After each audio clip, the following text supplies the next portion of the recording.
12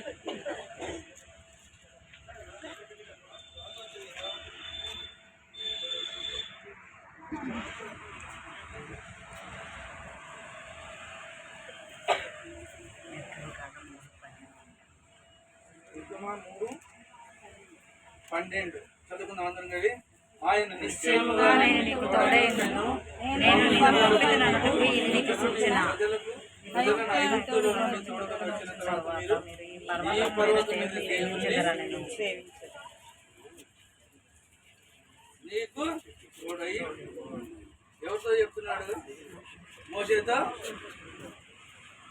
ఇక్కడ మోషే ఆనాడు ఇజ్రాయేల్ జనాంగాన్ని నడిపించడానికి దేవుడు ఏర్పాటు చేసుకుంటే, సహోదరుని ఇక్కడ ఈ షాప్ నడిపించడానికి దేవుడు,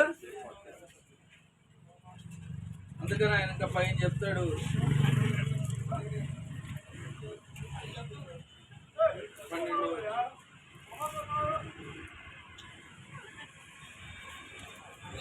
పదకొండవచ్చు. అందుకు మోషే నేను ఫరో యొద్దకు వెళ్ళేటకు ఇజ్రాయేల్ ఐగుప్తు నుండి తోడుకొని పోవటకు ఎంతటి వాడనని దేవుడితో, మనం ఎంతటి వాళ్ళ మన స్థితిలోనికి రావాలి. ఎంతటి వాళ్ళ మనం చూస్తే దేవుడు మన ఎంతో ఎత్తుకి. మోషే 40 సంవత్సరాలు రాజభవనంలో పెరిగాడు, సకల విద్యా ప్రావీణుడు. అంతేకాకుండా 40 సంవత్సరాల అరణ్యంలో గొర్రెలు మేపాడు. తర్వాత దేవుడు ఏర్పాటు చేసుకొని పిలుచుకొని అప్పుడు మోషేతో చెప్తున్నాడు, నిశ్చయముగా నేను నీకు తోడైన. 14 వచ్చిన అందుకు దేవుడు నేను ఉన్నవాడను ఉన్నవాడనని. దేవుడు అంటే ఉన్నవాడు అన్నవాడు అంటే ఏదైనా చేస్తాడు. దేవుడు తోడై ఉన్నాడంటే ఇమ్మానుయేల్ గా ఉంటాడు. మత్తయి సువార్త 1వ అధ్యాయం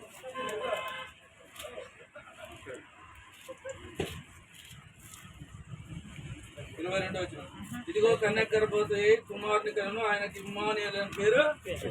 ఇమ్మానుయేల్ గా దేవుడు మనకి తోడై ఉంటాడు. దేవుడు తోడై ఉంటే మనకి ఏమి చదవా. 41:10 చెప్తాడు. యెషయా గ్రంథం 41:9-10.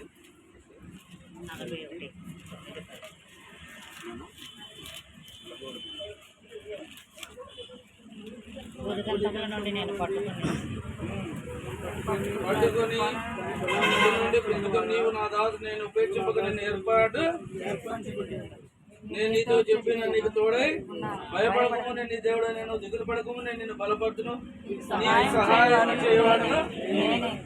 ఈరోజు మనుషుల సహాయం దేవుడే సహాయం చేయాలి. దేవుడు తోడైండి. ఆయన ఏం చేసేవాడంటే సహాయం చేసేవాడు కాకుండా కింద చూడండి, నీతి అన్న దక్షిణాస్తంతో నిన్ను ఆదుకుందును. ఏం చేస్తాడు? ఆయన దక్షిణాస్తంతో ఆదుకుంటాడు, ఎప్పుడు నడిపిస్తాడు. అంతేకాకుండా సమస్తంలో ఆయన మనల్ని ముందుకు తీసుకెళ్లేవాడు అంటాడు, కానీ విడిచిపెట్టాడు. అందుకని ఆయన చెప్తాడు 28 ద్వితీయోపదేశకాండంలో, భయవాడుకుంటావు కానీ పెద్దవాడిగా దేవుడు తోడైంటే మనం ఏదైనా ఉంటుంది. అందుకని ఆ దేవుడే ఈరోజు తోడయ్యుండి ఈ కాఫీ షాప్ని నడిపించాలి. మనం చేసేది ఏముండదు, కానీ దేవుడు తోడైంటే ఏదైనా దేవుడు తోడై ఉండాలి. ఎందుకంటే మన క్లినిక్ కూడా ఒక దైవజనుని ఇట్లాగే పిలిచి అనుకోకుండా చేసాం. ఎవరు 5-6 వచ్చారు. అటువంటిది క్లినిక్ ఒక రేంజ్లోకి. ఎందుకంటే దేవుడు తోడై ఉంటే మనకి ఏమీ పదవా. ఇంట్లో ఉంటాడు ఒక పిల్లడికి తండ్రి ఏదైనా తెచ్చి ఇవ్వగలుగుతాడు. ఒక్కోసారి తల్లి దగ్గర లేకపోయినా తండ్రి ఏం చేస్తాడు, ఎక్కడికైనా పోయి. దేవుడు కూడా అంతే, మనకు తోడై ఉన్నాడంటే మనకి ఏదైనా ఇస్తాడు, ఏదైనా. అందుకని ఆయన ఏదైనా చేయటకు అంత దినాలు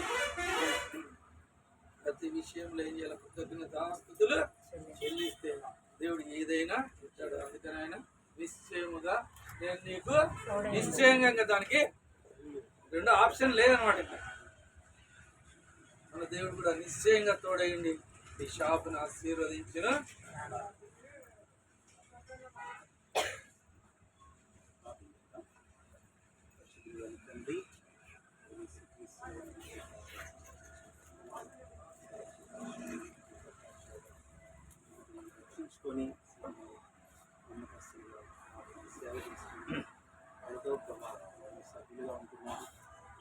ముందుగా స్థలం కొరకు ప్రార్థించినప్పుడు సమయంతా ఈ స్థలం సూచించారు.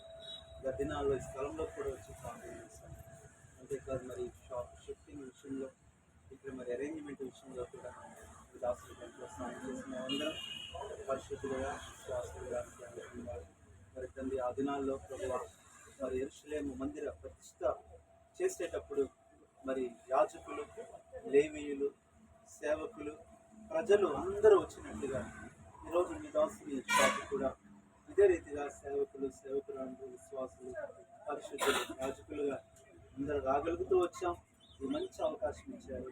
3 దినాలు ఉపవాస ప్రార్థనల ముగింపులో ఈ కార్యాన్ని ప్రారంభిస్తుండగా దాసుల ద్వారా మాట్లాడుతూ వచ్చారు. మరి ఎలాగ తోడుగా ఉంటూ వచ్చారు. మరి ఇక్కడ మీరు తోడుగా ఉండి ఈ వ్యాపారానికి తోడుగా ఉండి ఈ యొక్క పనికి మీరు తోడుగా ఉండండి, షాప్కి తోడుగా ఉండండి.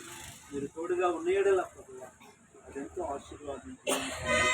కాబట్టి అనేకులు ఇక్కడ రాగలగడానికి ప్రభావ మరి అట్లాగే వచ్చిన ప్రతి ఒక్కరు ఈ కాఫీ టీ తాగి దేవుని ప్రేమను కూడా వాళ్ళు తెలుసుకొని ప్రతి ఒక్కరు ప్రభు ప్రేమను కూడా రుచి చూసినట్లుగా మరి సహాయం చేసి ఇక్కడ మంచి బాధ్యత కలిగిన స్టాఫ్ కూడా వారు సొంత షాప్ లాగా చూసుకోగలిగే అలాంటి స్టాఫ్ను కూడా నమ్మకస్తులను కూడా మీరు తీసుకొని రండి. అనేకులు ఇక్కడ రాగలగాలి. ఈసారి వచ్చి చూసినప్పుడు ఈ వ్యాపారం ఎంతో వర్ధిల్లినట్లు, అభివృద్ధి చెందినట్లు, ఎంతగానో ప్రభువానికి మైండ్ వచ్చినట్లు సహాయం చేయమని మేమందరం కలిసి తండ్రి యొక్కయు కుమారుని యొక్కయు పరిశుద్ధాత్మ నామంలోనే ఈ కుంభకోణం కాఫీ షాప్ని ప్రార్థించి ప్రతిష్ఠించి ప్రారంభిస్తున్నాము తండ్రి. తండ్రి అయిన దేవుడి ప్రేమ, ప్రభువైన యేసుక్రీస్తు వారి కృప, పరిశుద్ధాత్మ సహాయము, సహవాసము, ముఖ్యంగా సహోదరుడికి, షాప్కి, సహోదరికి, ఇక్కడ పనిచేసేవాడికి సదాకాలము తోడయండి, నియమించి ఆశీర్వదించినగా.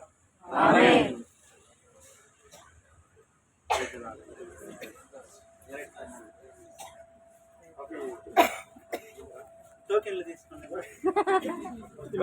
మీరు కాఫీ టోకెన్లు ఇవ్వండి.